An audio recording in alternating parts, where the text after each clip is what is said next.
identification.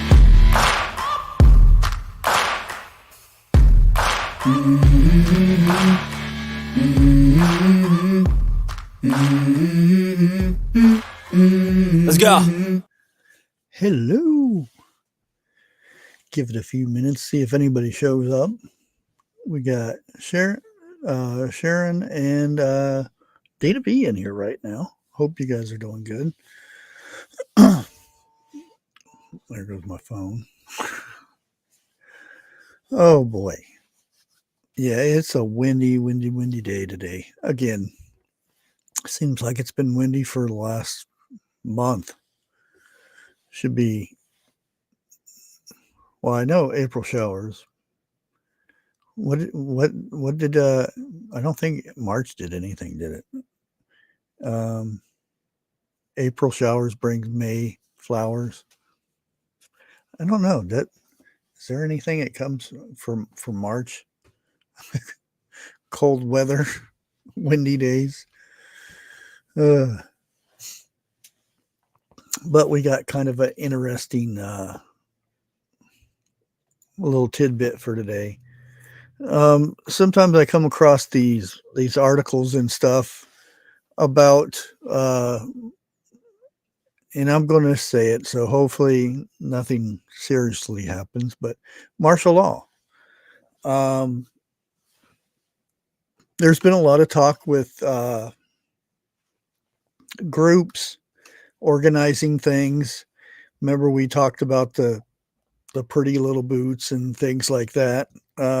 Different groups coming together and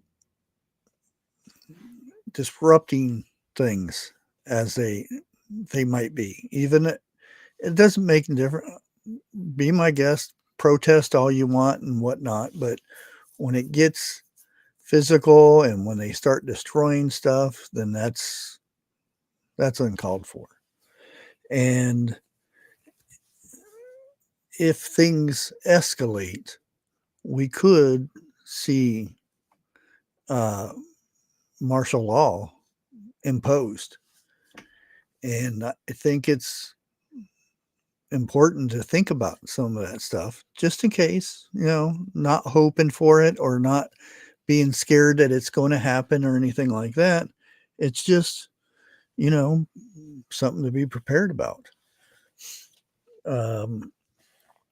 Used to be, when you had a house or something and kids and whatnot, and you would teach them, well, if there's a fire, what do you do? I don't know if people still do these kind of drills or not, but while the kids was here, I would wake up at 3 o'clock in the morning.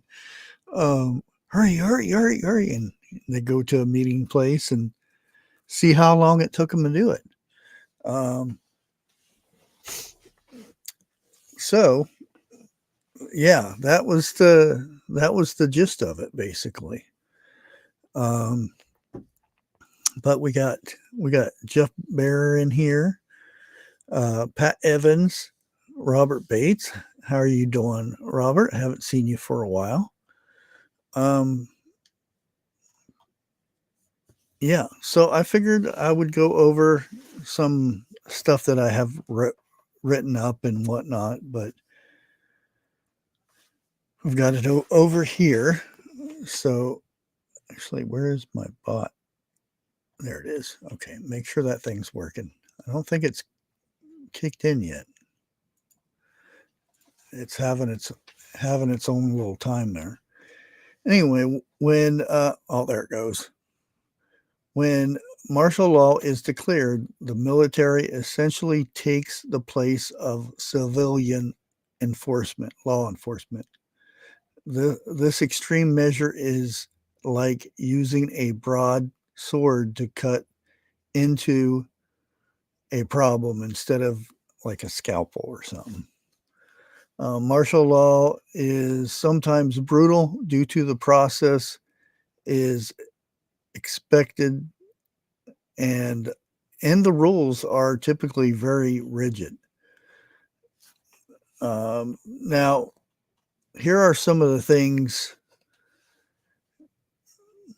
that going with the 7 hidden things, I guess you would call it, that you should know.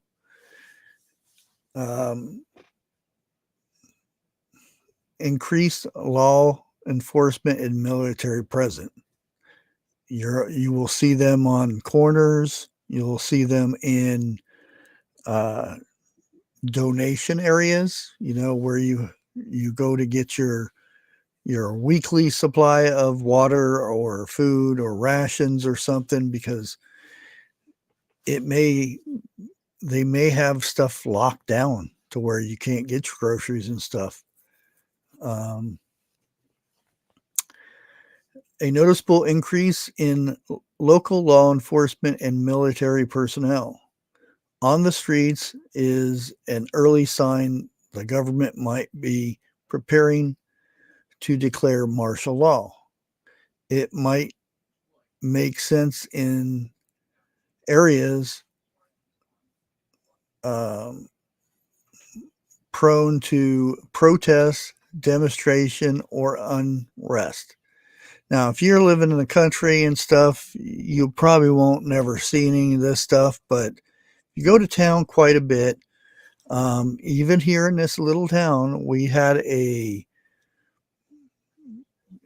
what they call a mass protest, which was about 23 people, I think it was.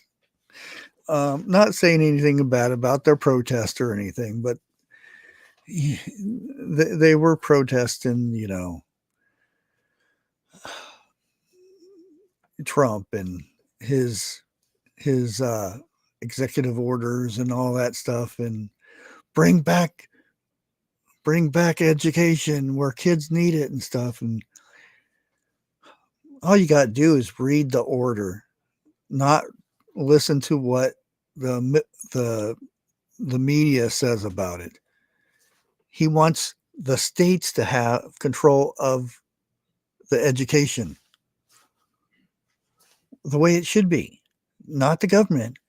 You complain that government has too much control in your life, but when he takes away the education and gives it to the state, oh, that's bad,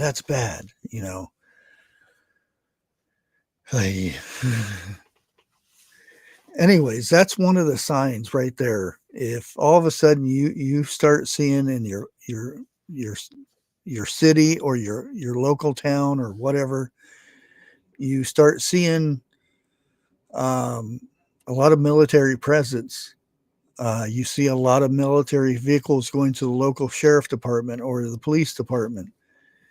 That might be a sign right there that something's coming, and you may want to get prepared for that, which you should already be prepared, but sometimes it takes a while. Our next one is restricted use of communications. Yes. It has been known in some areas that were high in, and I'm not saying protests, I'm saying riots, because there's a difference between a protest and a riot, that cell service has been blocked. Nobody could use a cell phone. Landlines didn't work. It's because they shut down communication, so people can't communicate, with the bad groups to another bad group, So that's one of the things that happen ahead of time, is they'll block communication. And that's a big warning sign that, martial law might be coming. Limitations on public gatherings and established curfews. Now, you remember during the 2020 times, you know what I'm talking about. There were curfews enabled. Even our little town here, I think it was almost 2 weeks that people couldn't go out after a certain time.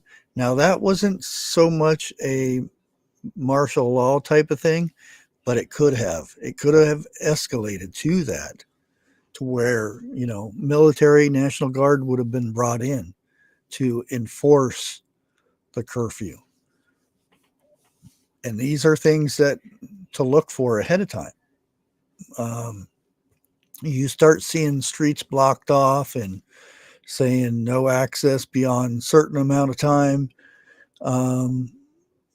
Yeah, it's something to pay attention to.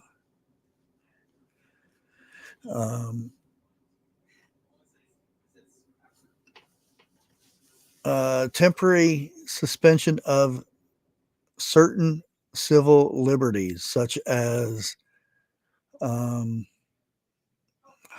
this is a kind of hard one. Carrying things that you normally could carry. I think that's Jeff. Is that you, Jeff? Well, that's what they named me in the hospital, so that's what I'm going by. I don't know why my icon is saying J instead of what it normally says. Well, you have to add it to. This is a new program or a new software. This is the Talk Studio one. Oh, I'll add it later. Oh well. Yeah.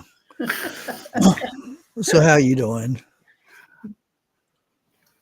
He don't know what he's doing. That ain't what he asked. Hello, Dixie. What she said. Hey, how you doing? Not too bad. If I lose you, we got a bad storm at just now starting. We've had one. We've been having so much wind here lately. Yeah. Well, it's like midnight black now. So that kind of scares me a little bit. Yeah, I have not too far from here, also have a National Guard place, and they're for this county. So we would probably see that quite fast if something like that was to take place. Well, we out in the boonies. If we see something like that taking place, it's happening right now. Oh yeah. Well, see that you would hear about it too. Because you have a cell phone, and they already can, hijack your cell phone and tell you, don't come to town because you're under martial law and it's blocked off, basically. But they'll tell you we're using that name. Yeah, I'm going to try. We'll see. Okay. I've seen everybody else using it, so I'm like, and I'm not using it saying it's going to happen. I'm just saying some signs that may say that it's coming in the future. Yeah. Just because the fact that there are groups out there right now still gathering to protest type stuff. So, well, see, I was debating on whether to come up here or not, because you're talking about something important, and the way my mouth goes, it's kind of hard to keep quiet. Well, there's a new icon I didn't know about. You got a new icon under your name there. A little star. I don't know what it means, but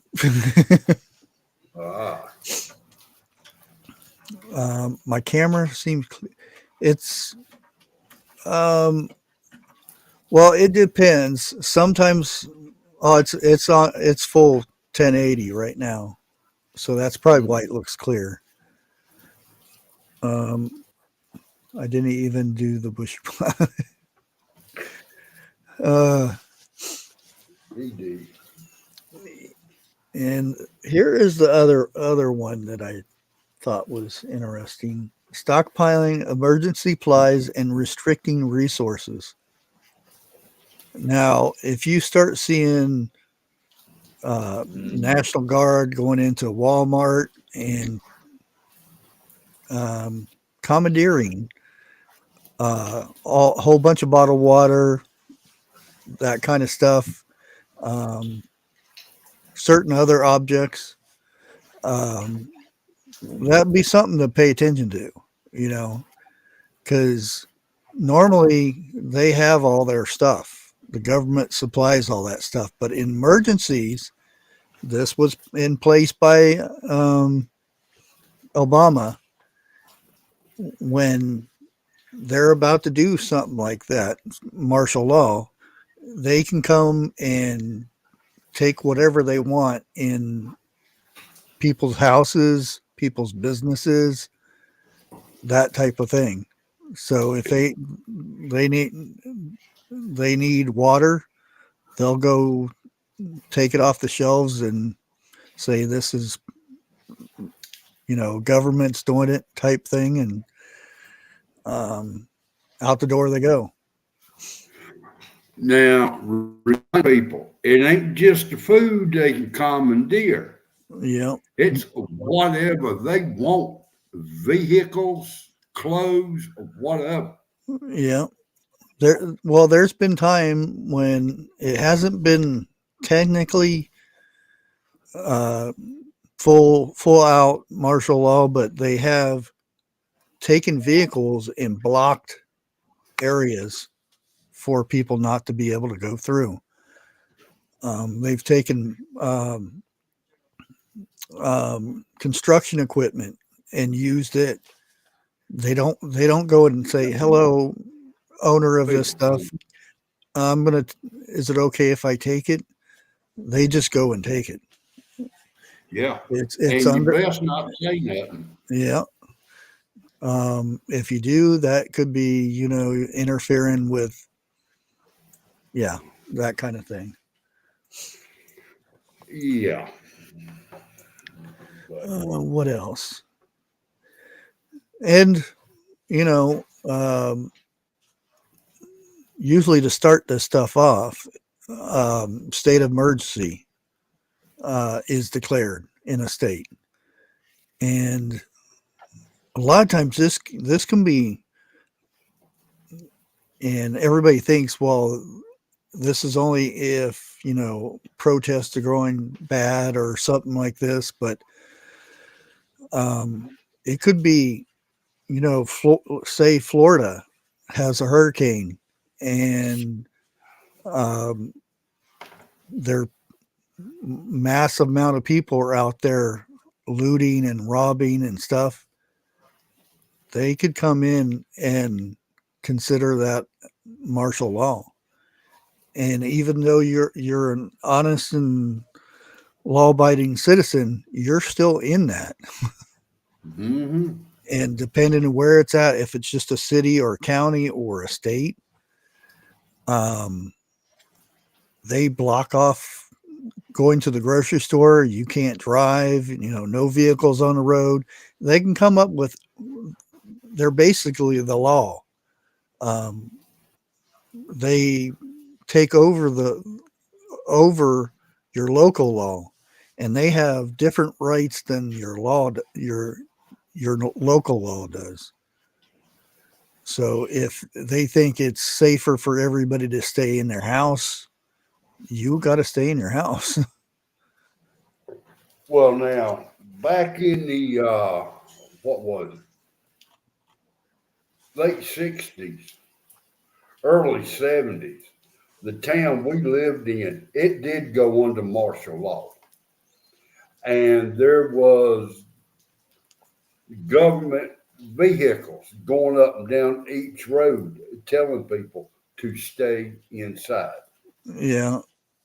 And that the reason that happened is because of all the riots and everything that was going on back in the day. Yeah. I don't think it, you know, I'm not saying that could happen, but you never know. You know, the way people are. But if a lot of this stuff happened, now the governor would, your governor would crack down on that really quick, and I don't think he would go full out martial law, but he would make sure, like National Guard was brought in to protect the homes and stuff if something like that would happen. Because there's always, you know, you always hear about when a tornado comes through or something, there's always those looters. And well, North Carolina, the sheriff talked about it and said, you better not come to this county and start looting like they're doing it to other county.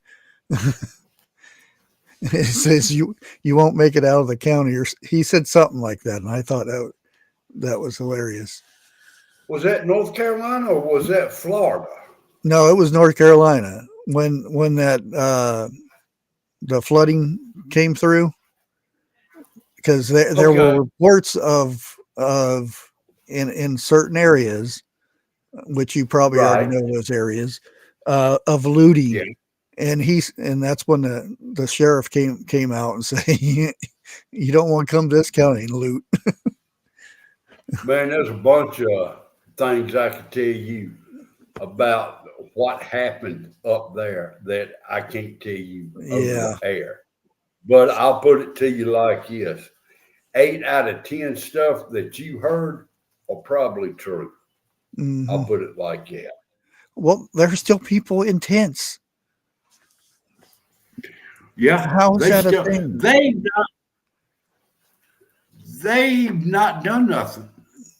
They started rebuilding it, not really. Oh, now, Jeff, you know, the government took care of that. They gave them $750. Look, the old governor at that time got kicked out, and a new governor is coming in. How's that? How do you think that's going to go? I don't know that much about the new governor right now, but I know the other one, he really sucked. You know, I'm glad he's out. I'll put it like that. But I mean, time will tell. You know, actions will tell a person. Yeah. A lot quicker than words will. Well, see, that's the thing. You know, when I always bring this up, but because I'm in Ohio, the train thing. The Pootie Peg or whatever his name was. I don't remember what he was off with a date and having dinner and everything week after this had happened, and he may have went like a month afterwards, and Biden didn't go for a longer time than that. Who was there giving out water and supplies the day after? Dude, Trump. It was the local people. No, Trump. Trump came down. Remember, he went to the McDonald's and bought everybody food. Yeah, and he brought trucks in with water. And what did the Democrats? I hate always bringing it up, but they complained that, I wouldn't trust that water. It's old water. What did you do? Well, they're probably the ones that won't buy water unless it's diet water. Probably. You know. They get that Will Smith water. I ain't heard about that, but I'm probably inclined to agree with you. But yeah, was it 8 months? Yeah, that's what I thought. How is that? How is that a thing? You know, hurricanes come as soon as when the last time Trump was the president, he was down in Florida, you know, in his little golf cart talking to people. Yeah. That and like you say, the actions speak words right there. It's just amazing. And you get one side that complains about it. Oh, bad water. It's old water.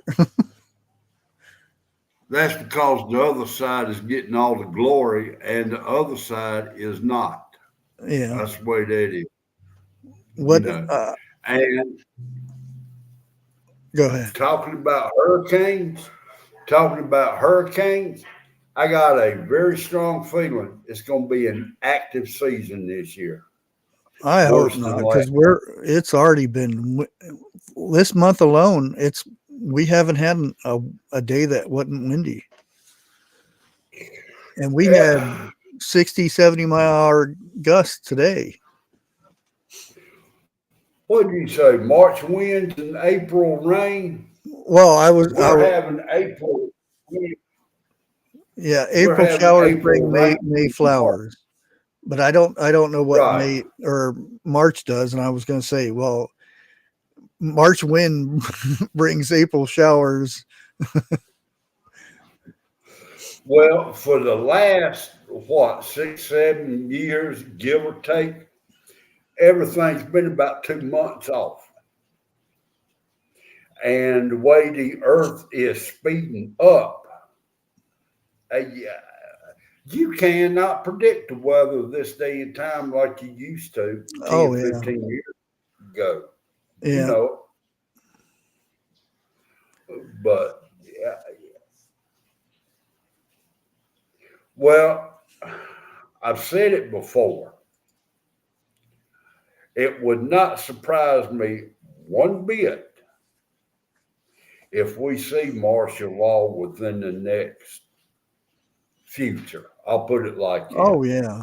Yeah. Especially because I talked about it before about the pretty boots and all that stuff. They weren't very intelligent in their communication because, they just wasn't too smart. But hey, Jim. Hey, Bushcraft. Hey, Jeff. Where's Eric? I think Eric's not feeling too good today. I thought maybe he's eating his salad right now. No, I probably not eat much anything. Sorry to hear that. Yeah. Hopefully he gets better. He's taking some resting time, so hopefully it gets better. I won't say the title of the stream. Well, I think I've been saying this for months. I think we're going to see that happen, hopefully. Well, yeah, I think it's hopefully mainly because of the judges. Left groups are carrying on. And all this sedition going on with these judges. Yeah, always trying. But you don't see a lot of people on the right. And I hate using the left and the right and the division of stuff, but it is what it is. But you don't see them really complaining about the judges too much. I think we're kind of just used to it. Oh, Trump's going to be president, so they're going to be trying to do everything they can. Then you got to remember one thing. I think Obama deported 2 million illegals. There wasn't any lawsuits against him. If it wasn't for these lawsuits, these judges wouldn't be doing anything. Yeah. Because they're abusing the additional power they have. Yeah.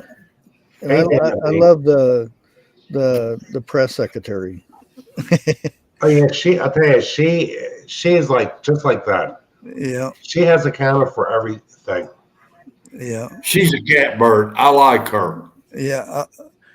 I thought the one Trump had before was good. The other blonde. Yeah. This one, I think, top notch. I think she's better than Kayleigh McEnany. Yeah. Yeah, there you go. Well, Bushcraft, why don't you try to get her up to interview her? Oh yeah, that won't happen. Hey, Oh, we got JJ up here. oh no.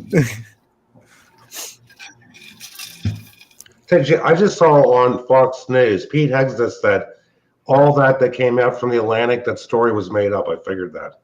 Oh, I don't even if somebody's puts a clip on it on TikTok or something, I just skip over anything that's mainstream news because they're all the same.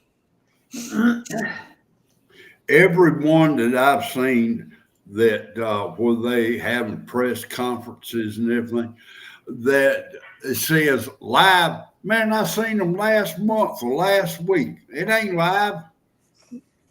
Yeah, and they have the red light that tells you it's live, and I'm like, wait a minute, if you record the red light, wouldn't it still be? Yeah. The red light still be on? If somebody woke up and the news said the sun didn't come out today, and you saw the sun, are you going to believe the news? That's how stupid these people are. I got a question. How come you went so early tonight? That's my normal. Okay. I tried going over to 8 o'clock on Tuesday, but then all of a sudden everybody switched their time to 8 o'clock Tuesday.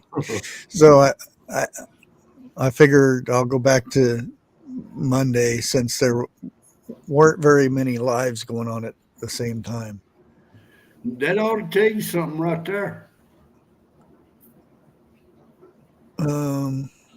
Yeah, the only one live there is now is basically an update one because of medical stuff somebody's going through. What about Vineyard Chicks? Do they still go live on Mondays? Most of the time, yeah, unless something comes up. Okay. Yeah. There's so many channels. I think one CNN 18, they say it's live and it's stuff from several days ago. It's annoying. Yeah, that's what Jeff was just saying. Yeah, in the Hindu Times, it's annoying. Like live is right, it's happening right now. Yeah.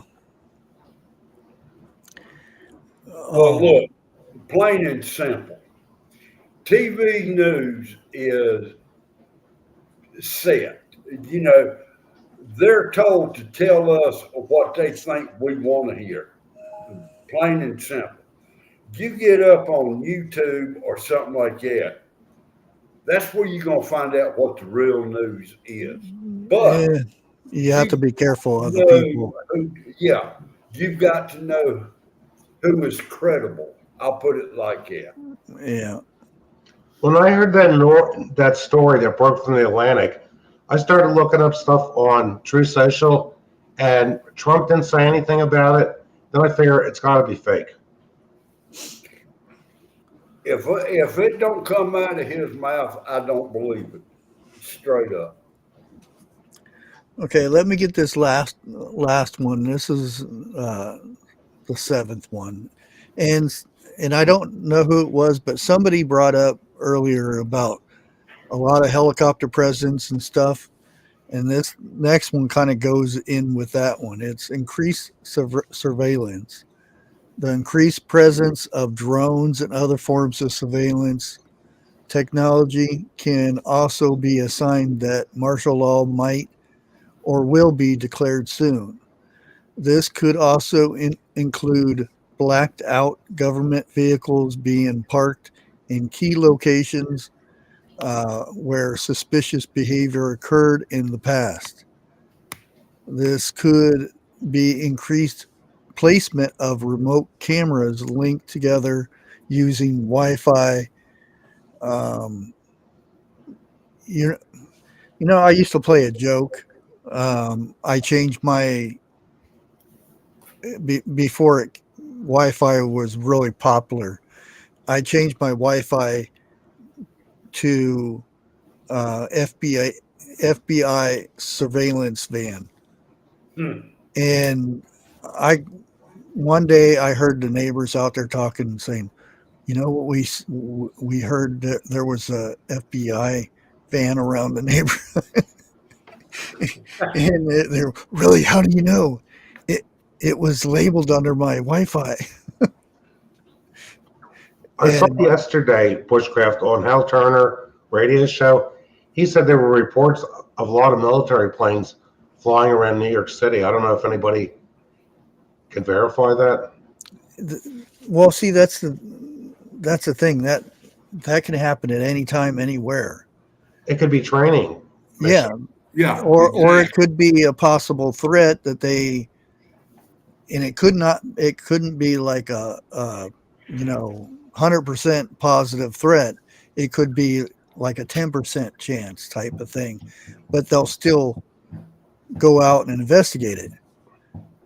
And every now and then, it's not just one. I'll see like 10 or 12 high-flying jets, and I know they're coming from Willow Grove Naval Air Station, which is a distance from us.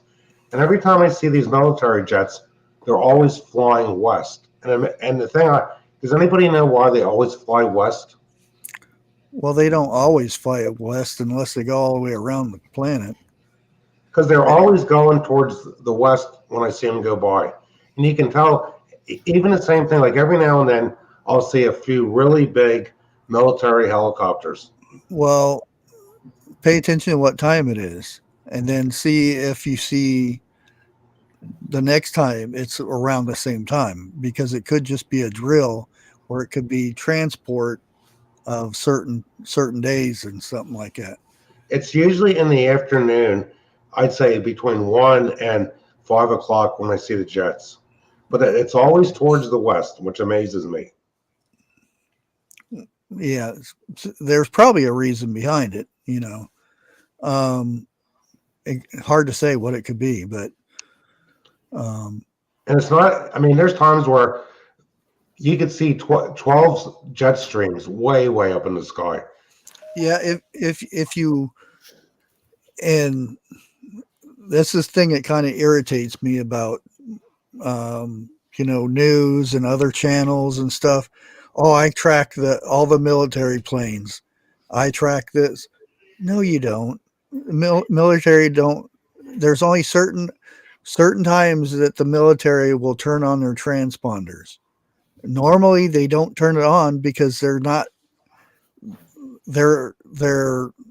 liable to have the transport, because it's a training mission, or they're doing something military-ish that they don't want to be identified. They don't need to be tracked.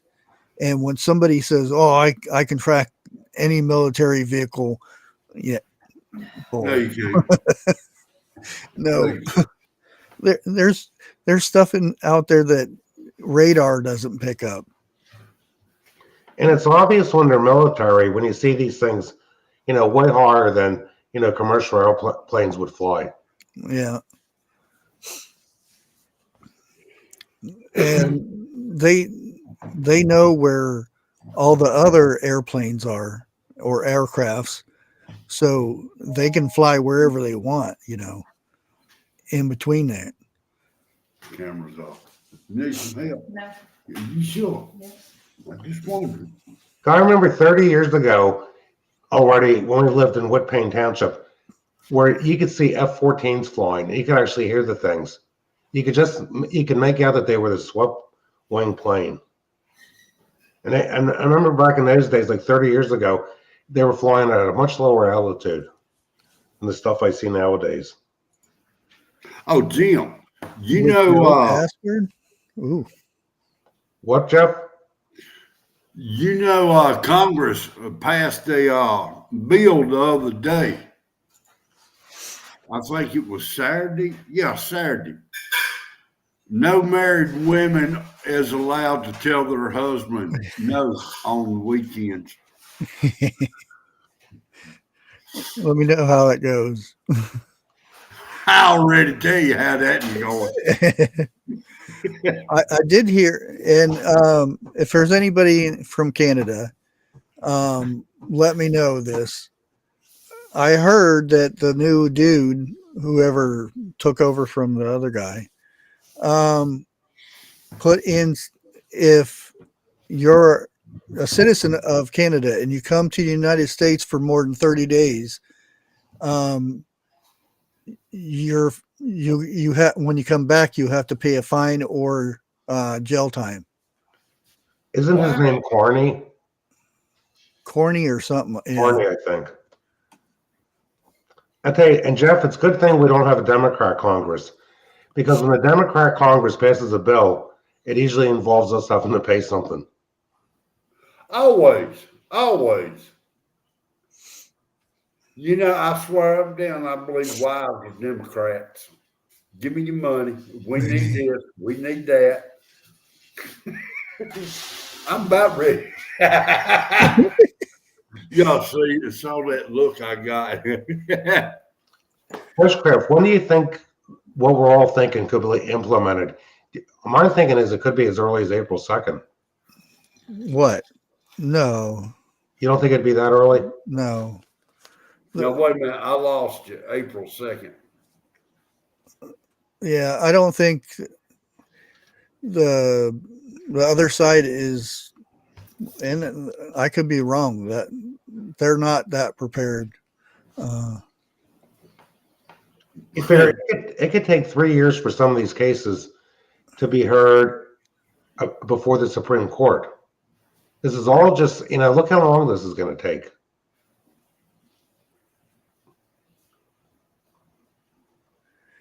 Yeah, I didn't hear all of it, but I heard somebody talking about it on X live and saying that he just passed something with that 30-day thing and you would be fined or up to jail time or something like that. And I'm like, wow, I thought that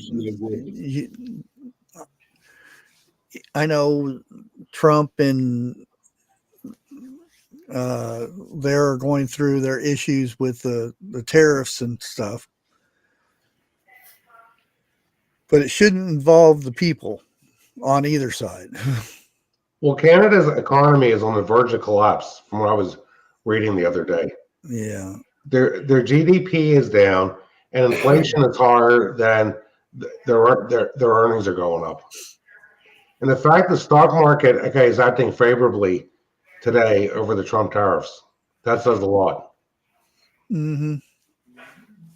And that's the thing. If people do some research and find out, okay, tariffs on both sides, how much do we pay to export to their country?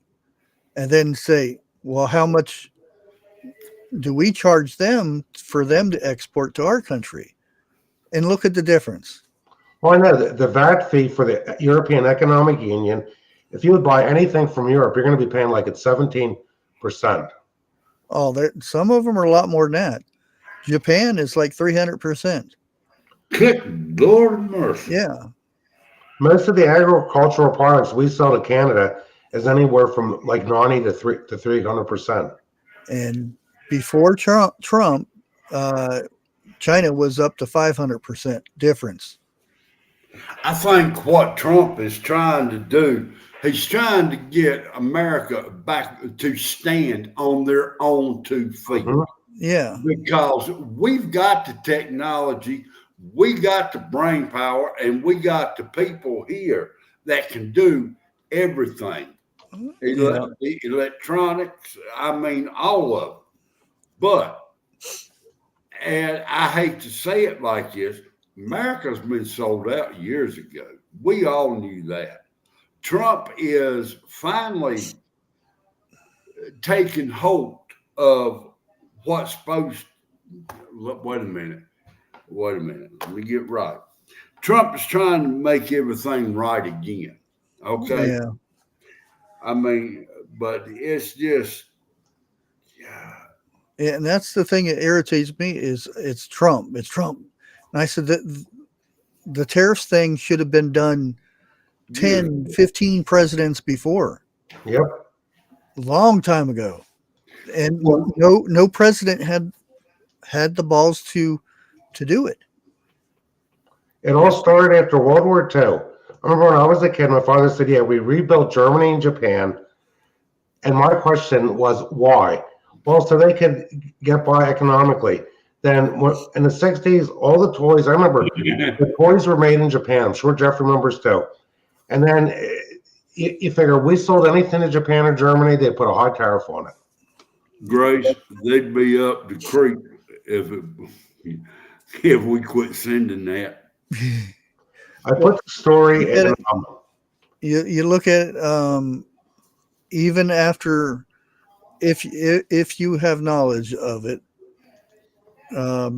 right after the Civil War started or was over, that's when a lot of the tariffs and stuff from the Asian countries, we gave them so many breaks.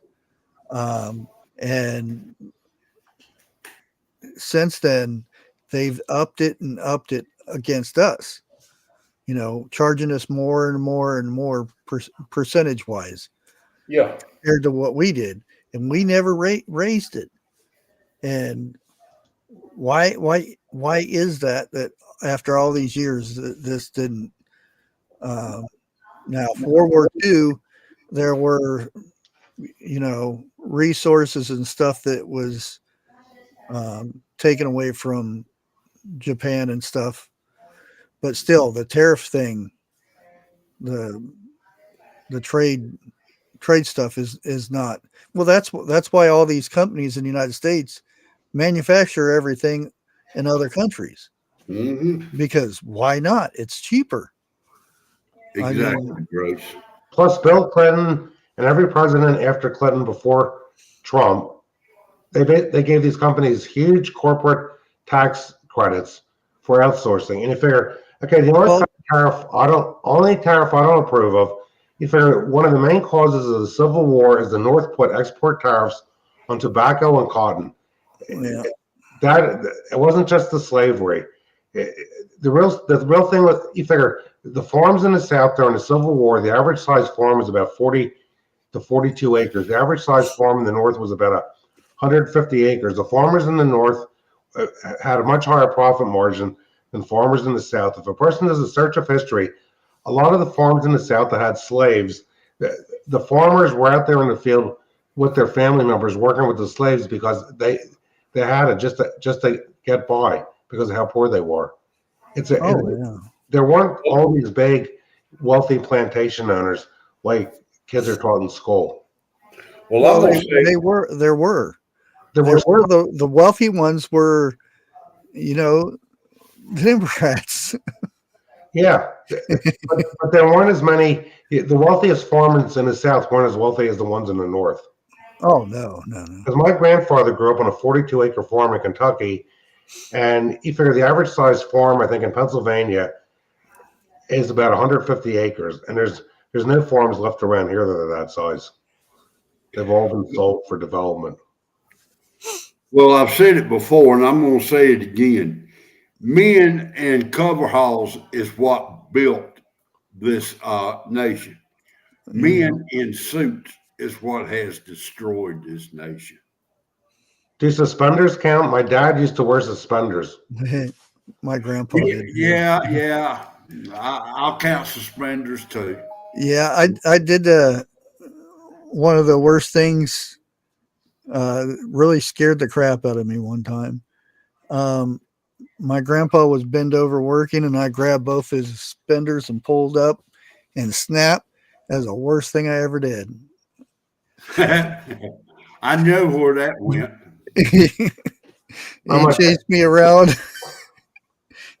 He said, "I'll get you eventually." And he did. It's a good way to grab a kid. My parents got me suspenders when I was like 3 years old. I just didn't like them. And with the tax thing, I don't have a problem with and counties do this too. If they can get a company to come in there and manufacture something, they'll give them a 5 to 10 year tax break to get them to build a factory there. That brings jobs all around that county to go to that business or that factory or whatever it is. I don't have any problem with that. I'll tell you what. I just don't like when a company moves in and they bring in their product that's made somewhere else into United States, and they give them a tax break. Then, unless you make it here in the United States, you shouldn't get a tax break on a business. Thank you. I think that's what Trump's trying to do. Yeah. But it's like you just said. They'll give them a tax break up for so many years. Okay. Yeah. But if they don't stay here for that many years, they have to pay a hefty fine. Yeah. For moving out. Yeah. They have to pay that taxes for the years they were here. The contracted year. Yeah. Yeah. Okay, there's another thing they do in my area. There's quite a few large pharmaceutical companies. They're not making anything. They're just doing research, like Merck, Sharp and Dome, Rohr and Johnson & Johnson. You know, the kind of tax break they get, they get these, decades ago, they would buy a farm and they would put up all these structures. Well, the kind of tax break they got is they got preferred assessment like a farmer does. So they have to pay very little property and school tax on the property. Yeah. See right here. This company, she used to make $7 to $8 an hour. Then they moved to Mexico. That company should have been fined. You know, and I don't know how long the company was there or anything, but like we have John Deere. John Deere's not made in the United States anymore. They went to Mexico. Now they should have to pay extra for their tariffs to bring those tractors back here. Yeah. That should be a deterrent to go somewhere else. Say, well, you're gonna make it cheaper, but you're gonna have to pay to sell it here. Because how much money do you think they're gonna get for them lawnmowers and tractors and stuff in Mexico? Because the only John Deere made in this country are the really big ones. All the riding mowers, they're all made at Mexico. Oh yeah. And the quality. Go ahead, Jeff. I worked in tricot mills back in my early days, and two of the main ones that I worked for closed down and moved to Mexico on account of they could pay their laborers less than $1 an hour. Mm-hmm. To where we was getting, like Snow Wolf said, $7, $8. You know, back then that was excellent money. That's like getting paid $20, $25 an hour. Well, I don't know about now. You remember in the 80s when we found out that certain companies, basically sweatshops, if you know what a sweatshop is, people stopped buying their product. Kmart one, allegedly. Yeah, they stopped buying the product, and then they started, you know, and I remember they would have investigators go over there and show pictures of the kids working and stuff like that, and they got shut down. They were making some of the clothing for Kmart in New York City. I remember that. Yeah, that's what kind of gets me about the sports people that have these like Reebok. They have their old brand of shoes and everything that they make millions and millions of dollars on, and you know, on the backs of little kids sometimes working at those places. And then they talk up about how bad they're treated, and they have to stand or kneel for the national anthem and stuff like that. you don't have a right to kneel for that, because all the money that you make from people have to get paid 25 cents an hour or 50 cents an hour. And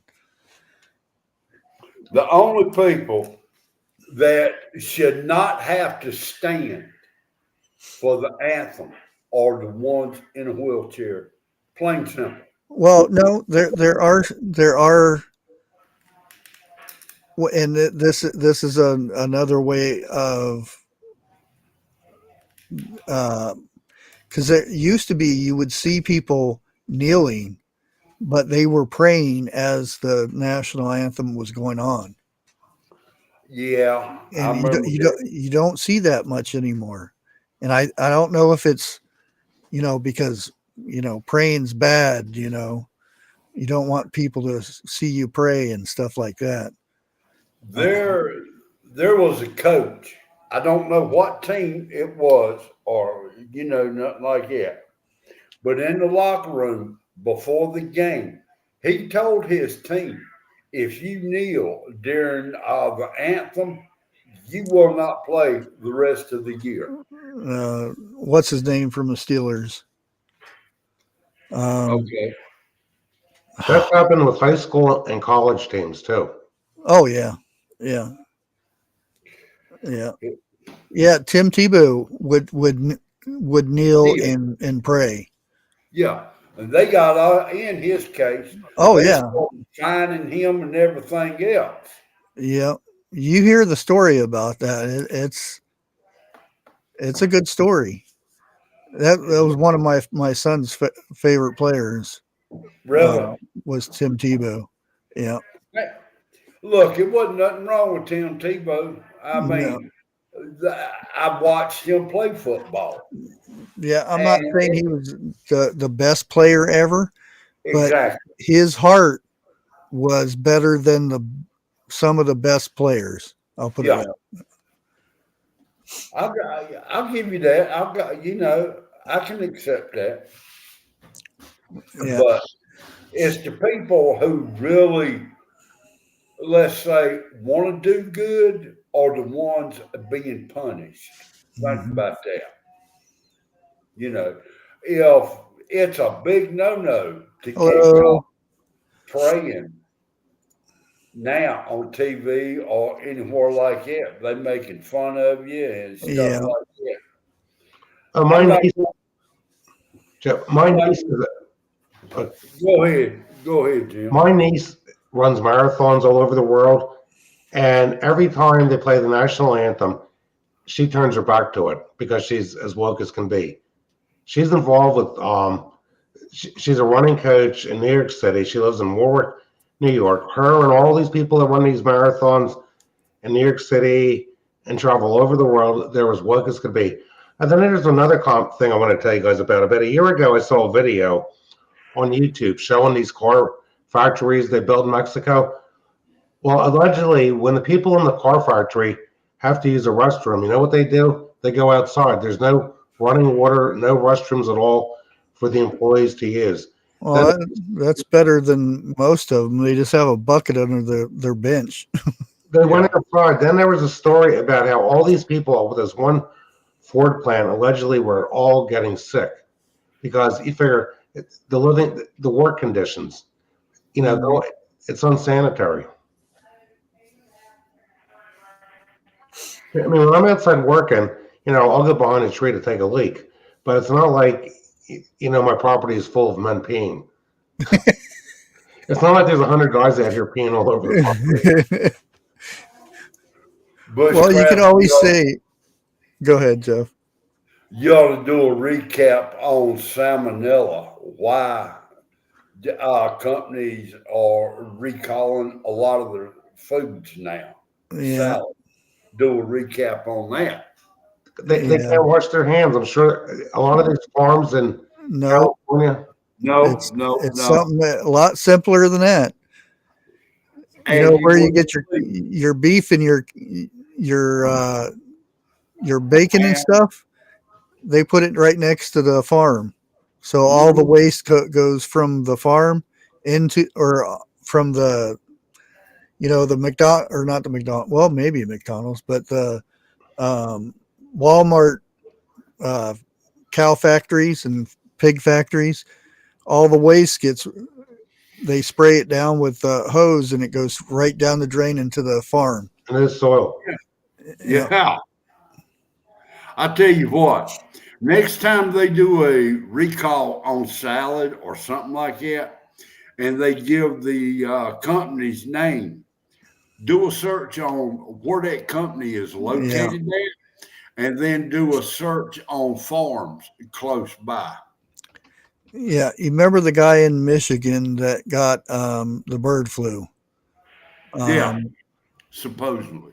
Guess he was a cabbage and lettuce picker.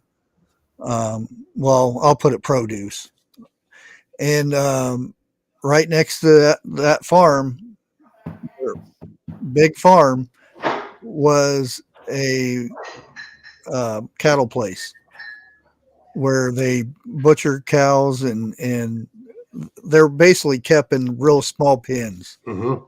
And when they clean their stalls out and stuff, they use high pressure hose. The drain, it goes straight into the farm. Yeah. And what surprised me is some of these workers picking crops just do everything out in the field, and that gets into the soil. Oh yeah, but there's a difference between a couple turds and a couple thousand turds. Mm-hmm. Because I know when you get your septic system cleaned out, by law, they got to take that stuff to a sewage treatment plant and boil it to kill all the stuff in there. Jim, I'm going to stop you right there. Okay. That may be a law that's supposed to happen, but heads turn for the right amount of money. Oh, and yeah. I said it. Okay. Yeah.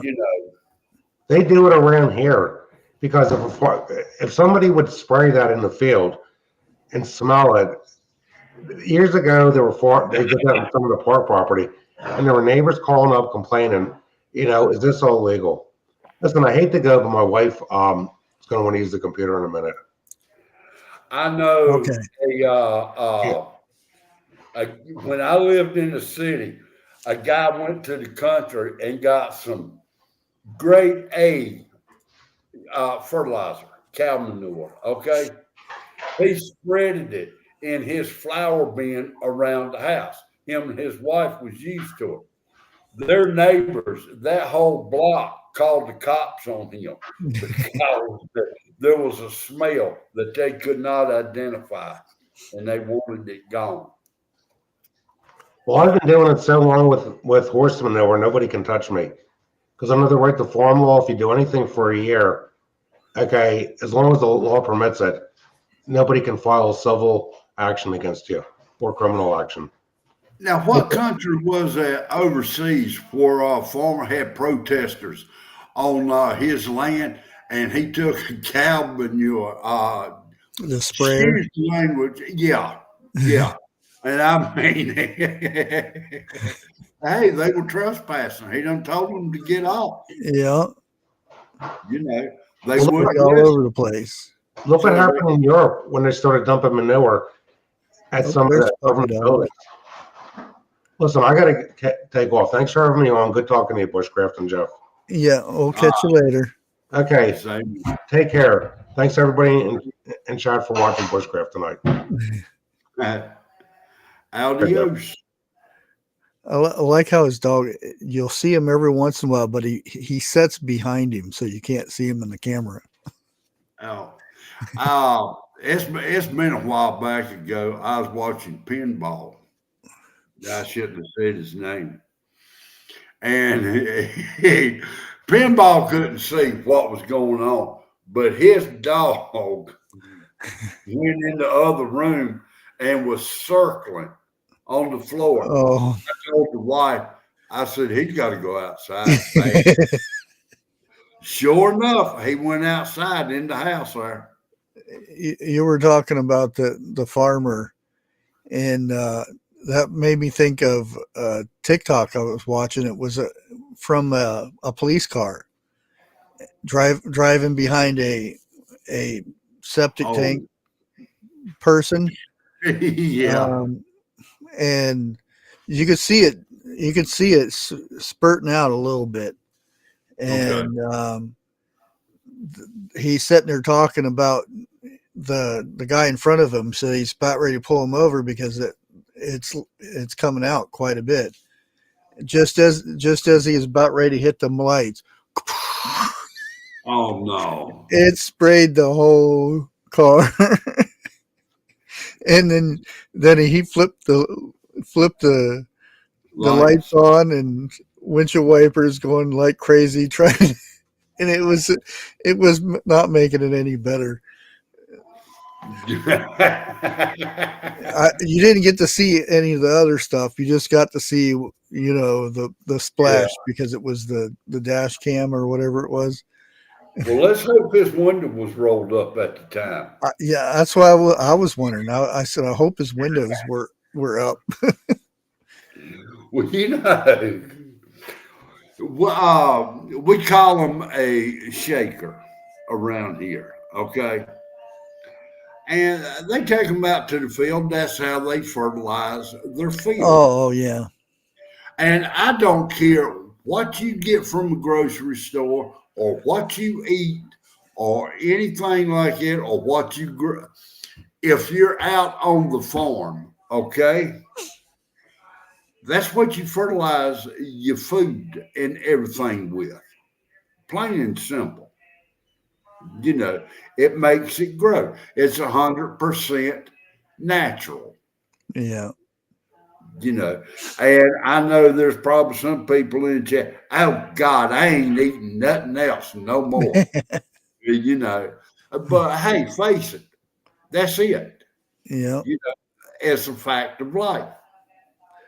Yeah, you'll always see like a big farm. They'll have piles sitting somewhere. Yep. And it's cooling off. And once it's done, it'll be spread all over the place. Well, the funny thing about it is manure like that, it has to go in every so often and be tossed because if it's not, it's flammable. Yeah. And that's the last thing you want to smell in the air. Oh. Yeah. And the thing, and after they mix it up, they have to water it down. Mm-hmm. Yeah. I think I'm actually going to do a video this time of me making my own biochar. Are you? Because it's too expensive. It's like probably about $20-$30 a pound now for biochar. And it's real easy to make because you can either do it the hard way by starting a fire and then covering it with dirt until it all burns up and then going through it and getting the charcoal and stuff. Yeah. But you can go to the dollar store and buy a bag of 100% natural hardwood charcoal. Okay. That's all it is. And you take it and you smush it up into, little chunks. Crumbs. And then a lot of people compost. I have a better way of doing it because I had rabbits. We'll have rabbits again after I get more cameras. Instead of using compost, I use rabbit poop. Okay. And you mix it and you soak it in the water, and that charcoal sucks in all that stuff, and it creates its own I don't know what you call it, organisms and stuff to where it feeds the soil. Once you put that in the soil, because it's been about 4 or 5 years since I put biochar in, and probably should do it about every 3 years. Well, now something else that'll help you soil and grow better. That's earthworms. Oh yeah, I mean, the it's castings. yeah. Yeah. Just go buy earthworms. Like you're gonna go fishing, and just throw them out there. Trust me, they will multiply Oh yeah. quick. You know. Yeah. You can do a thing where um just having a some kind of a tub to where it's semi sealed off. You can put screen at the bottom so they can't get through and stuff and drill holes through it. But you Right. want to anytime it rains and stuff and it or you water it, you want to the water that comes out of that you want to keep because that's liquid gold Okay. because it's the best thing to get from the worms is what comes out their behind. It's they'll eat the dirt and stuff. And whatever comes out is great for the garden. Well, if nothing else, you can build you a trench. Where your worms are straight down to your garden. Yeah. And let it automatically do that. And I ain't saying that to be funny, but Annette wants to know what is worm casting. It's their poop basically. And how'd we get on the subject of poop, by the way? That's a subject for 101's channel. Yeah, I think it got started when I brought it up to Jim of why a lot of the food is being recalled. Oh yeah. Yeah. And I mean, I keep looking at it and I'm like, well, dang it, they brought so many more, and there's so much more outbreaks on it. yeah. Um, it used to be I would do these every couple months, but now I could probably do it every week. There's You can probably do it so twice many a week. recalls. You can probably do it twice a week. Yeah. I mean, the bad thing here in North Carolina, and I'm sure there's other states, but there is a statewide ban on burning. I mean, you can't even do a campfire now. Yeah, we got burn ban here too. Well, the south east area. I'm not Okay. sure on the other side. Well, see, real close to my garden is I got one huge burn area that I try to burn every year. Okay, what it did during the wintertime, I'll go through and I'll cut, limbs and shoot your trees down and throw it Yeah. up there. And when it dries out is when I burn it. Now, the burn area I got is bigger than my pickup truck and about as tall. So when I light a match to that, it'll take about 30 minutes for it to burn. And I can't burn it because I live behind the fire department. Oh. Well, how far are they? About a block. Well, couldn't you just talk to them and say, you guys going to do a training thing or something? Because sometimes they do training and stuff. I talked to them about doing that a couple of years back, but I haven't talked to them recently. Yeah. But And it depends on the neighbors too. Well, we got new neighbors in, okay? And I'll put it to you like I've done talked to them. They are not from the left side. I guarantee you that. Oh, that's good. Matter of fact, they was asking me questions, and I was kind of like, "Really? I didn't know that."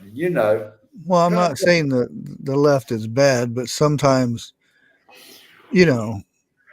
I'm sorry. Anybody that cannot tell me what state Kansas is in or what 2 + 2 is without giving me 3 or 4 pages of answers, Yeah. Look, I'm sorry. I feel for you. Yeah, and you don't like Trump. Have a reason, an intelligent reason, not just I don't like the guy or what the media says he is. Yeah, but trying to get people to do that is impossible. I mean, look, I don't want to get biblical or nothing like that, but it's what the good book or the Bible says is going to happen before end days. And there is too much stuff going on right now. I'm going to stop it right there without getting into it. You know what I'm talking about. Yeah. And well, they said, I don't know how you put it. Religion's on the up. I'll put it like that. Compared to what it was 30 years ago. Well, not 30 years, a few years ago. It's on the climb again. And we have Oklahoma made a law saying that religion's back in school. That's one major thing that I think is awesome that Trump did was made education, the states deal with it. Government don't need to be involved in our education. Now they can step in and say, like this one, California did this or did that, and it's against the Constitution or something like that. Then they can come in and do something. But if it's like, if the people in California vote to have litter boxes in bathrooms, and that's their business. Well, I'll put it to you like this. That's one state I'll never go to. I've been there quite a bit, and it's a beautiful state, but they've ruined it. But when you went, they didn't have litter boxes in the restroom. Oh, no. Okay. Yeah. That I don't know if I walked into a bathroom and seen a litter box sitting there, I'd be like, I'd probably turn around and walk out. Yeah. I don't even want to say what come to mind. Okay, plain and simple. But somebody would have to be cleaning up in the aisle because I'm not staying in that bathroom. That's almost as bad as a cat litter box not being changed in 6 months. Think about it. Yeah. But yeah, I'm still waiting to see how well that goes. Now the thing is, I think it's not to be forced to schools, but to me, it should never left, because you can tell the difference in when schools had it in there and it wasn't forced, like when it was after the Pledge of Allegiance, everybody had a prayer or sit there and prayed. If you didn't want to pray, you didn't have to pray. And then as soon as they took it off, you could see where it went. All the stuff started happening, the things that happen in schools that a lot of people get deleted and stuff. Yeah. That started happening, and then the internet. And not saying the internet is a bad thing, but it, you know, It's all in on how you use it. it's how it's being used. And Well, and when some, like now we all have cell phones. yeah. Now wait a minute. There's two things. One of them in the county or the school that both of my youngins went to. I saw this on the news.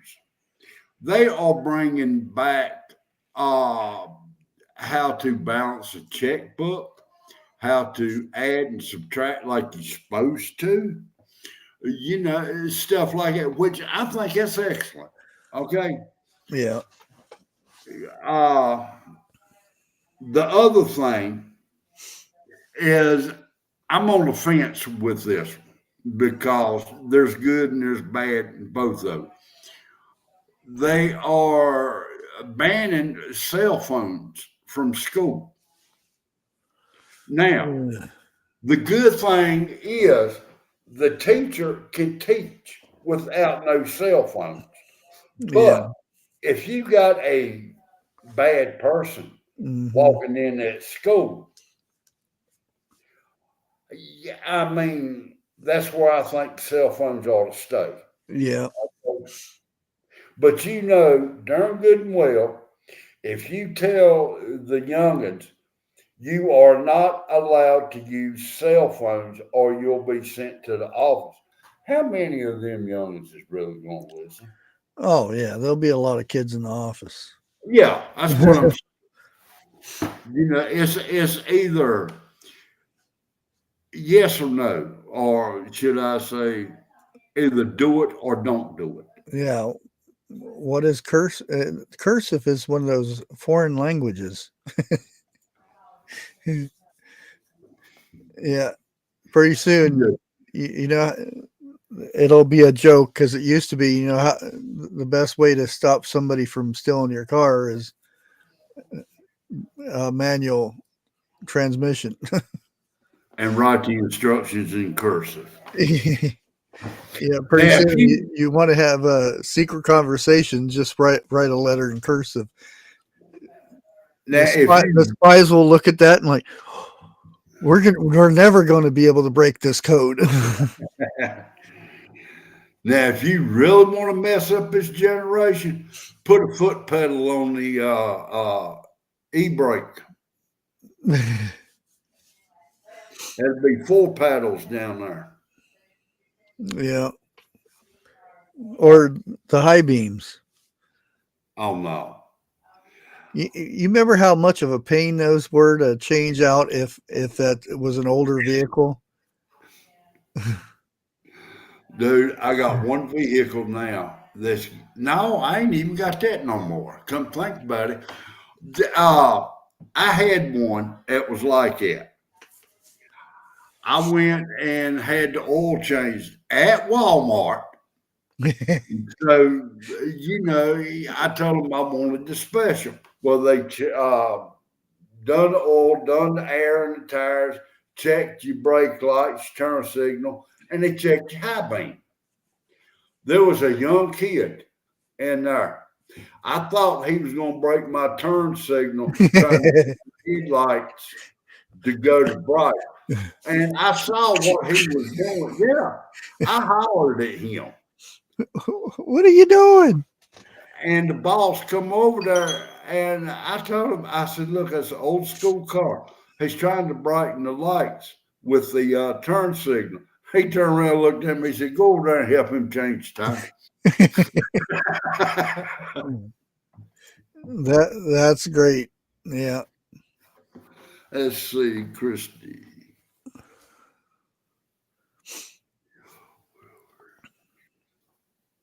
And that's another thing. It's hard to find good teachers that just don't, you know, check the box every day, you know, do this plan, do that plan, do that plan, where they actually get up and talk to the student and and help them out and stuff like that. You hardly ever see that anymore. It's usually, well, everybody's got these plans that they go by, and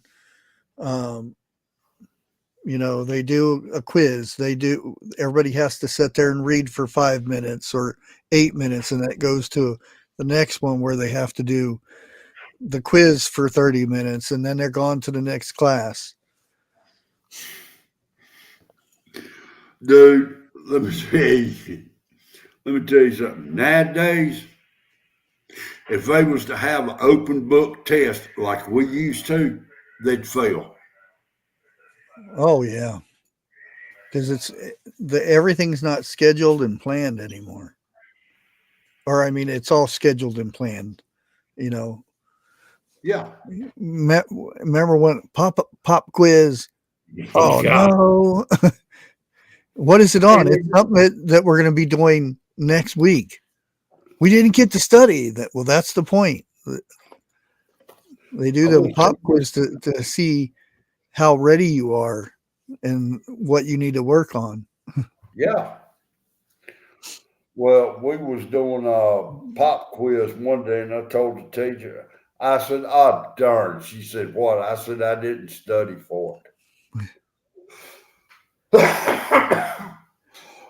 She probably says, "Well, you don't study for any of it, do you?" That is what she said. Yeah.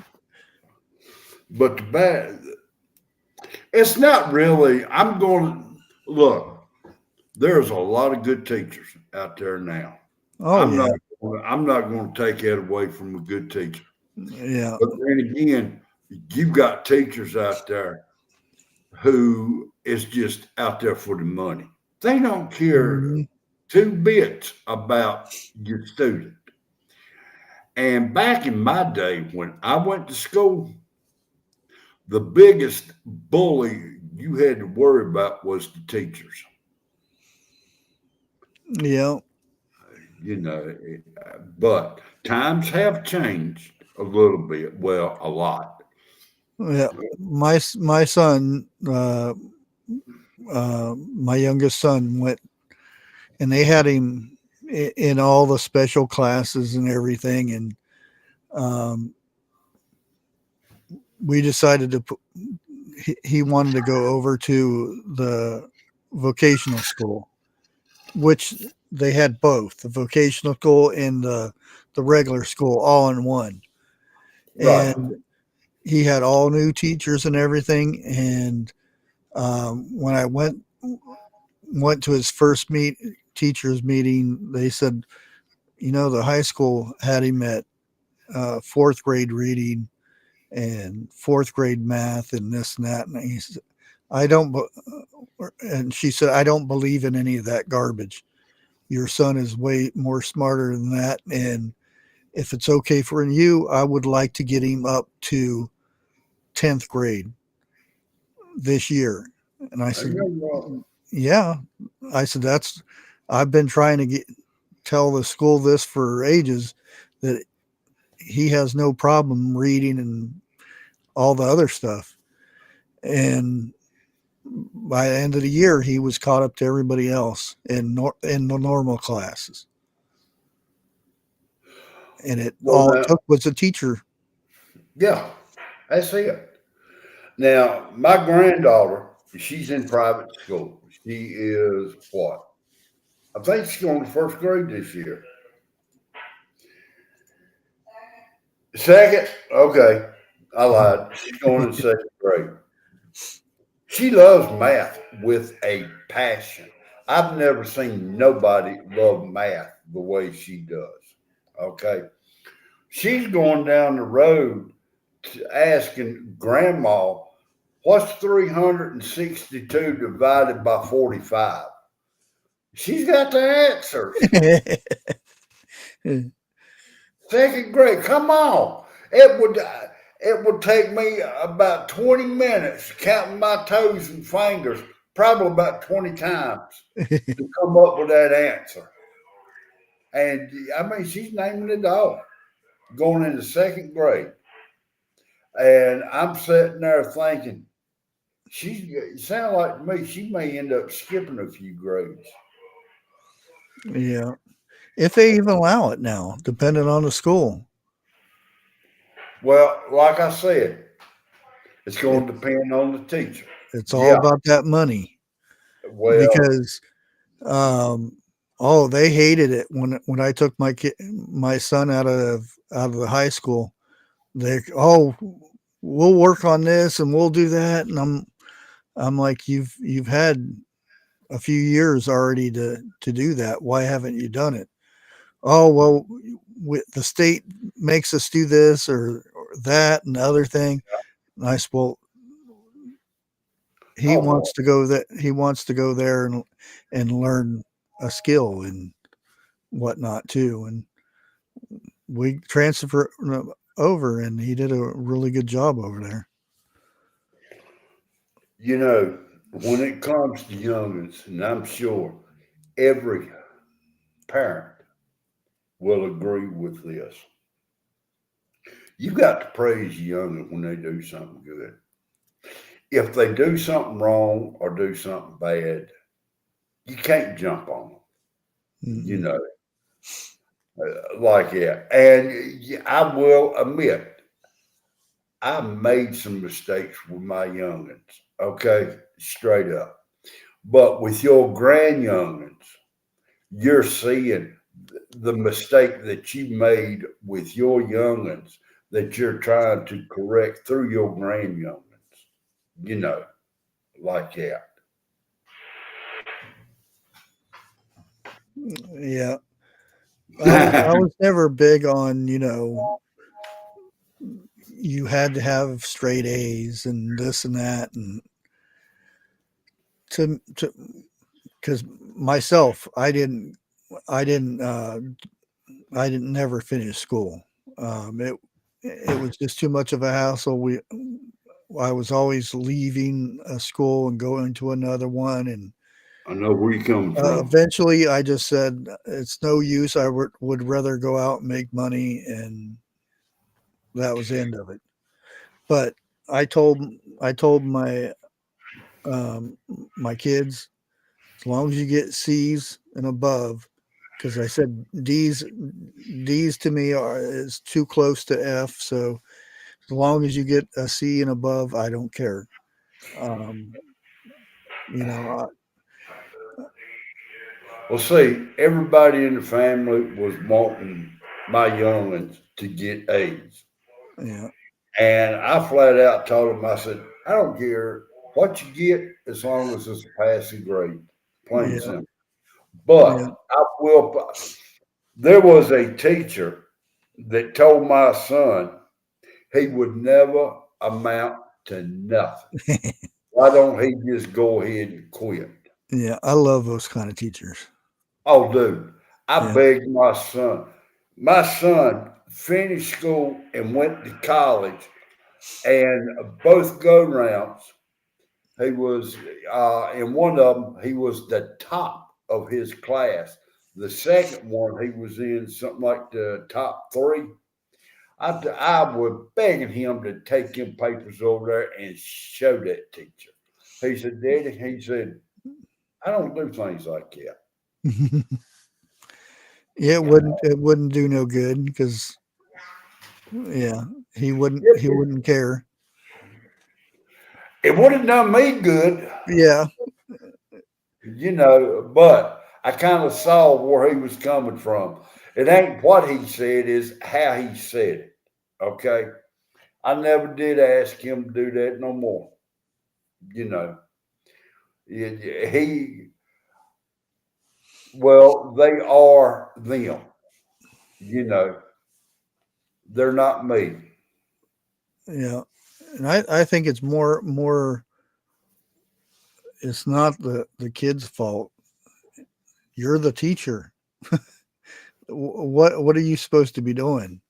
Now there's always going to be that bad kid and everything, but sometimes you just have to figure out how to get to that kid. Yeah, agreed. But you kind of hit on something too. Teaching does not start at school. Teaching starts at home. Mm-hmm. Plain and simple. You know, I mean, whatever you do, what is it, the first 10 years of a youngin's life, you are their superhero. Plain simple. Oh yeah. They're gonna pop you, they're gonna do what you do and everything else. And like I said, man, did I mess up as a parent big time.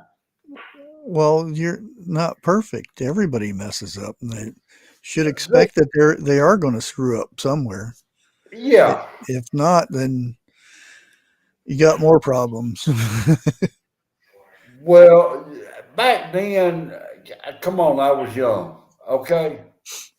And I was cocky and arrogant.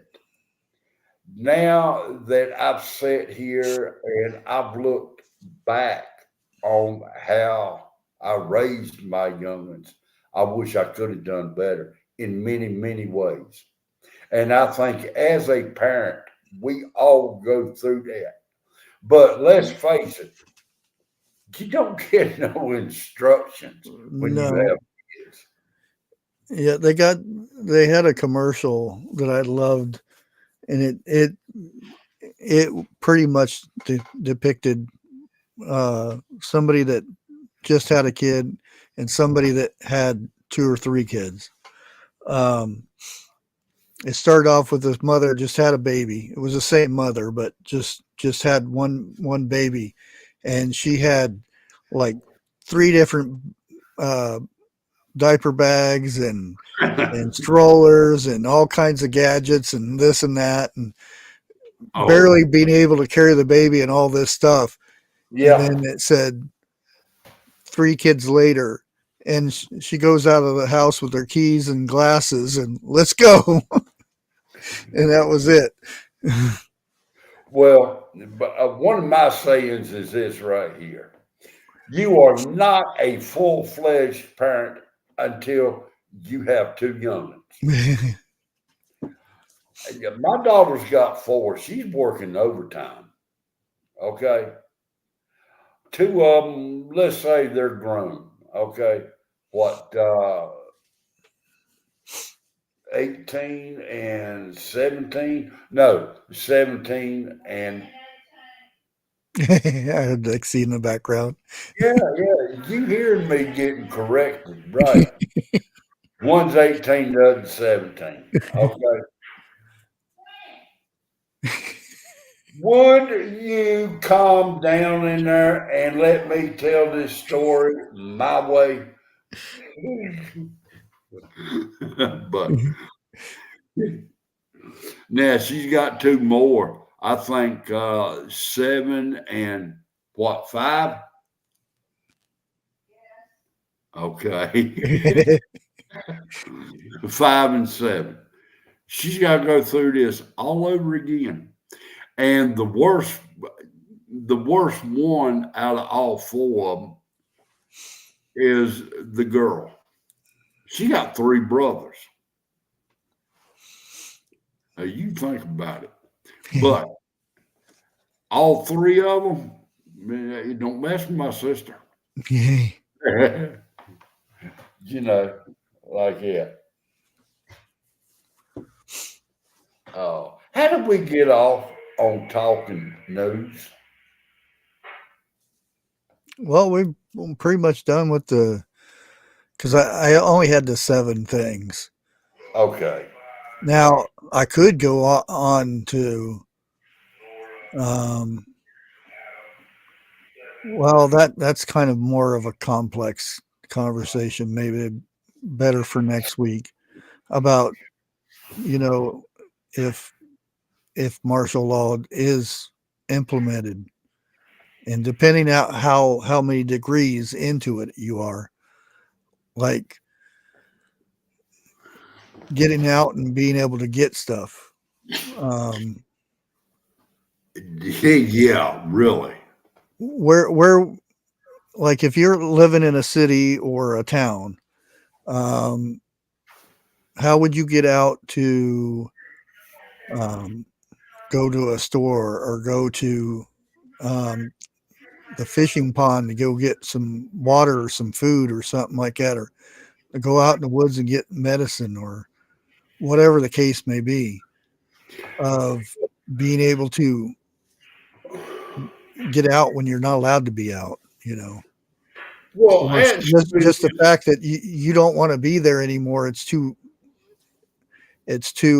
much. I'll put it that way. And you want to get out and go somewhere else, maybe family members in the hills somewhere or something like that. How do you go about that? That's the tricky thing there. Let me ask this question, and I'm a little bit dumb on this one, but if martial law comes, what stores are going to be open to begin with?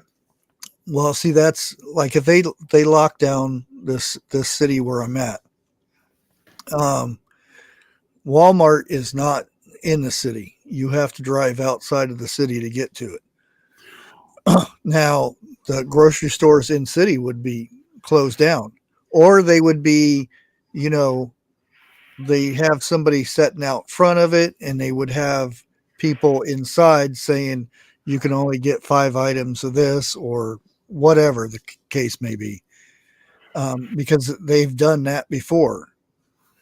Now, they would close off the city to where they would be saying that they would be protecting from the outside coming in, but that also means you can't leave. Now, the normal areas for my city would be, we have multiple ways to come in, and they would close us off. And most of them, there's a few of them that are bridges. Now, you either go across the water, which depending on the time of the year, you can walk across it most of the time.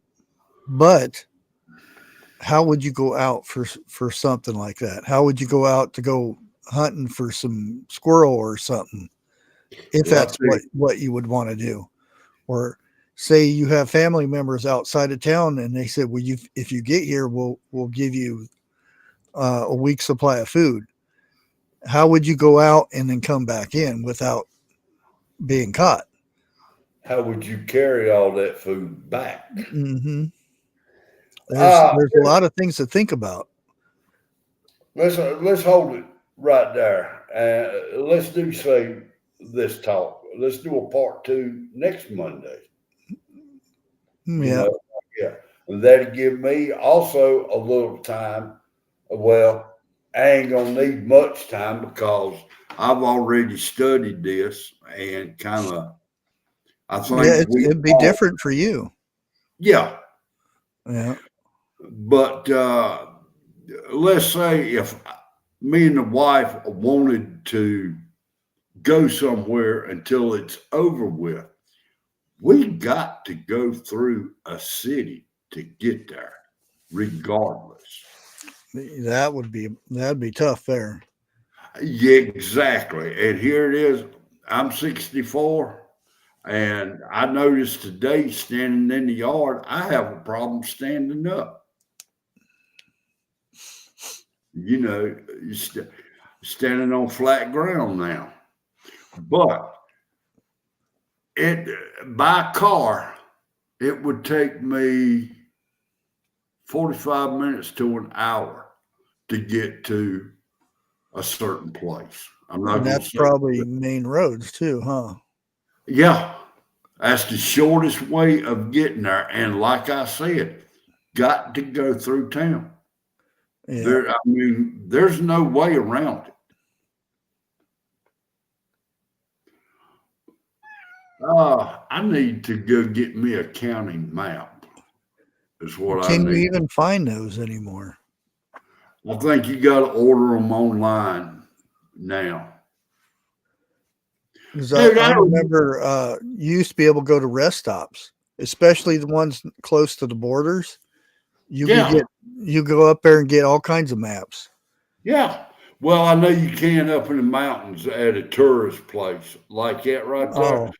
But I also remember coming up, you could go to a service station or somewhere like that. They'll give them to you free of charge. Oh, yeah. That's been a while, though. Yeah, it has. Way wild.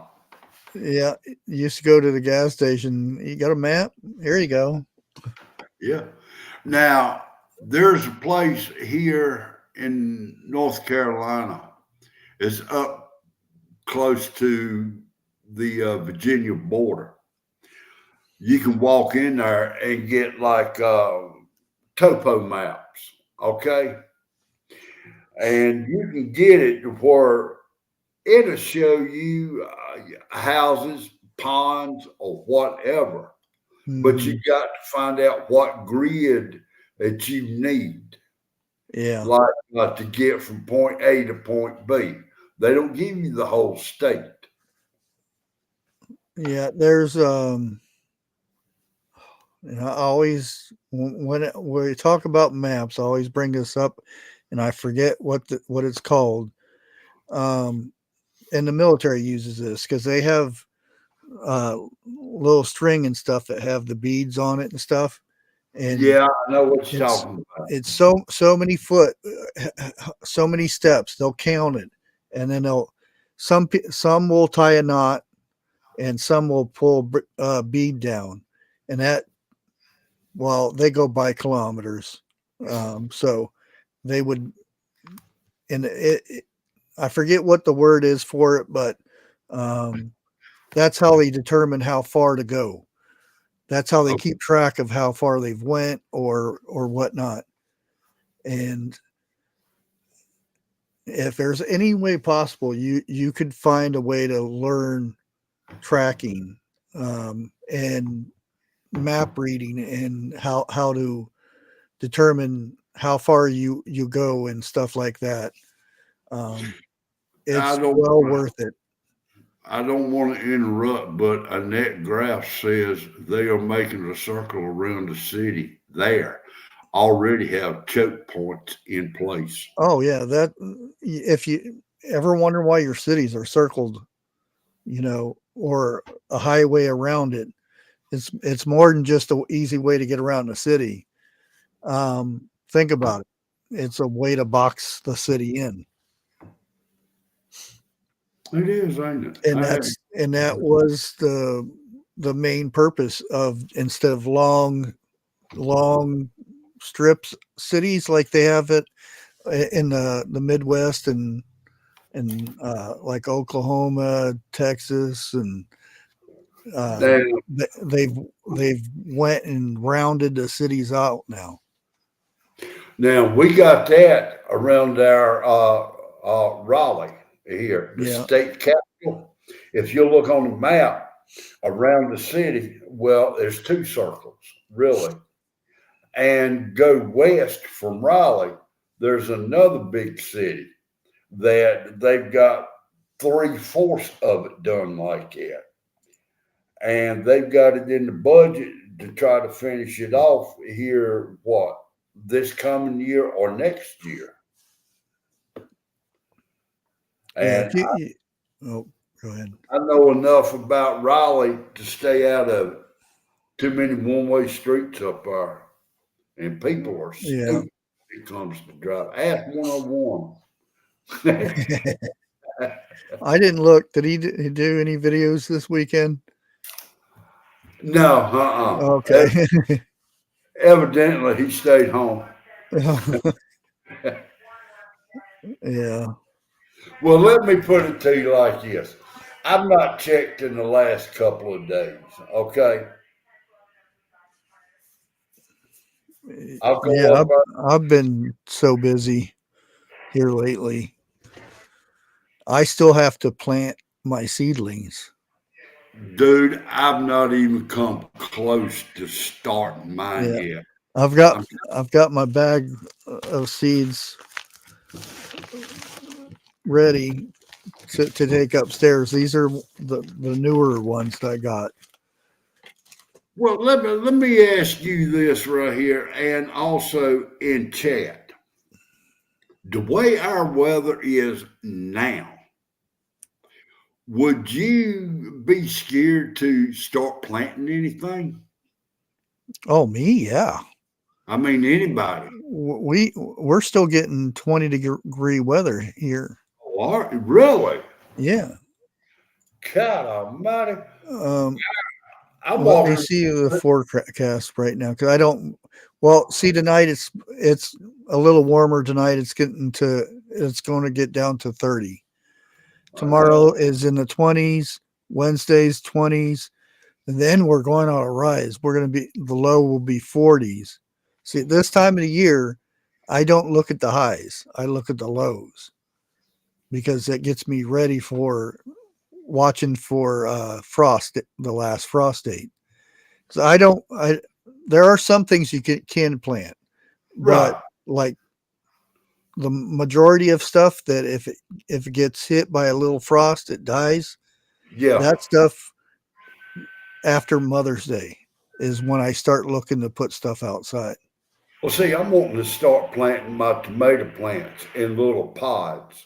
Yeah, inside you can. You should already be started. I should be started already. See, that's what I'm saying. You know, we have been crowded. Okay, you know what I'm talking about when I say that. We've been crowded. Ain't been able to do nothing here. All right. Now, here it is. Let's say 10 minutes to 9. It's 60 degrees. Oh, that'd be nice. Now, our low, let me go. That is not yet. I hate it when that happens. Between Easter and Mother's Day. Yeah, ours is pretty much after Mother's Day, then see how the weather's going. Okay, our low tonight's supposed to be 55. Yeah, see, you could with that you could have lettuce, cabbage, onions. Onions should be out there. Carrots. I got a huge tiller that a mule would have a rough time pulling. Okay. I got 2 flat tires on that thing. Yep. Both of my air compressors are broke. So, I mean, I've not even tilled my ground. I just got rid of a dog cage where I put in where it was put in the garden. I've got limbs I've got to cut back so the sun can get to my garden. So you're saying that you would look like make out there with the rototiller? With 2 flat tires on it? Might be a little easier. Yeah, she's making it look easy compared to what I got to deal with. Now, last year I had 1 flat tire and I had a rough time. Oh, wow. What's going to head to the north? Come on, big boy. What? I'd have to get extensions on it so you can put it, because you'd have to bend down real low to do the rototiller. Well, now I know the 2 of y'all are a lot taller than me. Okay, I'm not much taller than you. Then again, me and you are about the same age, 5 or 6 years difference. Okay. Yeah. Now, what? He's young, strapping young man. He could not even pick this tiller up. That's how big it is. I got one of the biggest tillers they made with that going behind a tractor. And when I till my ground, I go probably about 2 foot deep.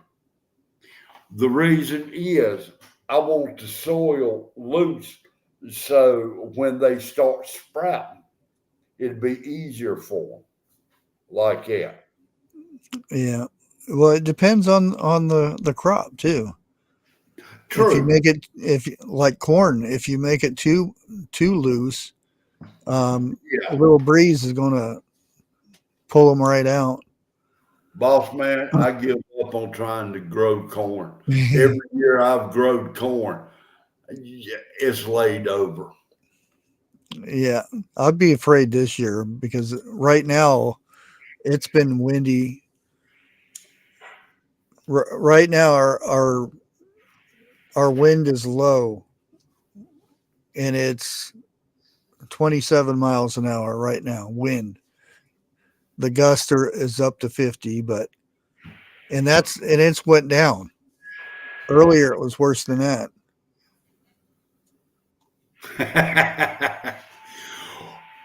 Yeah, back in the day when they said wind gust of 30 to 35 miles an hour, I was at a store looking for kites. Now, when they say a wind gust of 30 to 35 miles an hour, I'm trying to get all the stuff that's going to blow away. Yeah. It seems like, well, it don't seem, it is like the weather has gotten more violent within the last, 2-3 years. Yeah. When we used to have regular trash cans, the regular trash cans everybody used to put their trash out on the curb and whatnot. Yeah. Windy days, I would end up with 5 or 6 extra trash cans. Hmm. And unless they were labeled, I would set them out for people to drive by and see if they lost them or whatever. Most of the time, I just ended up with a bunch of trash cans. Daddy. If they didn't get picked up in about a month, I would either put some of them in the garage and use them for something or whatnot. But most of the time, nobody ever picked them up. Well, when we lived in the city and we had to put trash out, Pop made us put our address on it and last name. And when they got blown away, come next trash day, Jeff, go find my trash can. Yeah, I've got the yard where everything gets stuck in for some reason. I don't know. But it's almost 9:00. I'm going to go ahead and hop off here and everybody head over to the Vineyard Chicks. And Wednesday I'll be over on oh dang it, what's the name of that? Hold on, I've got it here somewhere. On another time. And which I'll rebroadcast it here too. So if you want to watch it here or there, it doesn't matter. I'm being interviewed about my childhood, and I said, "You really want to do that? I'll probably depress half the people." Bushcraft, you remember what happened last go round? That you let somebody share something. I would hesitate. Well, we're talking about is how we grew up and stuff like that.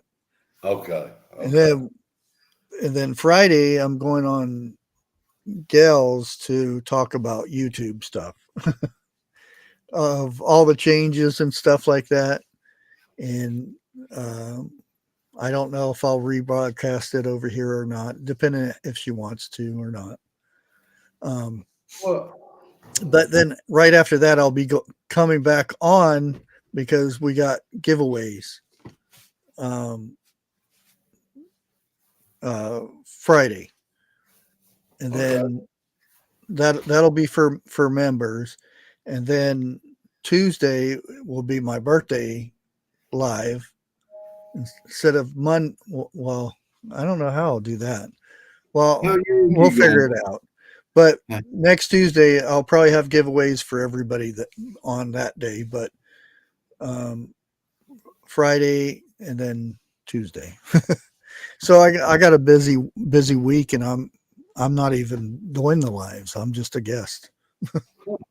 Ain't nothing wrong with that. Yeah. Plus I want to. Me and Make we're talking about doing another collab for canning and stuff for that. So hopefully we'll get her back on here too. All right. for another live. Everybody seems to enjoy when she's up here. Hey. No. Okay. I'm looking. That was 2 days ago. With her short hair too. Yeah. But everybody have a wonderful night, and we will catch you guys Wednesday. That's it. Yep. Thank you.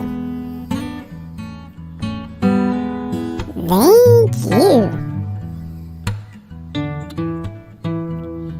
Thank you.